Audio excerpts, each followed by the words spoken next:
तरीके इंसाफ वाले राती जाना दित्तियां ने और मैनू नहीं पता भी जाना देना काम चंगा या माड़ा। बहरहाल असी समझते थे वैसे इसकी चंगी समझ जान देना एक सवाबना काम है, अजरना काम है इसका कोई तबसरा नहीं। बहरहाल जने की लिगिया गल की उस आख्या भी जाना दित्ते महात्मा बाहर नहीं निकलने आयो जनिया। मैं आख्या भी मैनू नहीं पता भी जाना दित्तियां जाना बाहर निकलना या नहीं निकलना। मैनू यह भी नहीं पता भी इसकी जीनिया जान छुटनी या नहीं छुटनी। मैनू यह भी नहीं पता भी जाना जीना बाहर निकलना या मोया निकलना है। लेकिन मैनू एक गल ना पता है भी वो नसन नहीं लगा, उस जाली रिपोर्टां पेश नहीं करनिया, उसनिया प्लेटां नहीं टहनगियां, उसने लक्का की दर्द नहीं निकलना।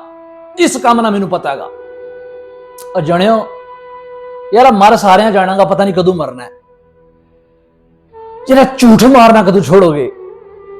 इमरान खान कोई औलिया नहीं है, वो कोई गुनाहों तो पाक नहीं, या उसने कोई दौरे घूमो तो कोई बड़ा सुनहरी दौर नहीं सी भी आखे भी बड़ियां को दुध ते शहद दियां नहरां पाकिस्तान च बनियां सी पियां।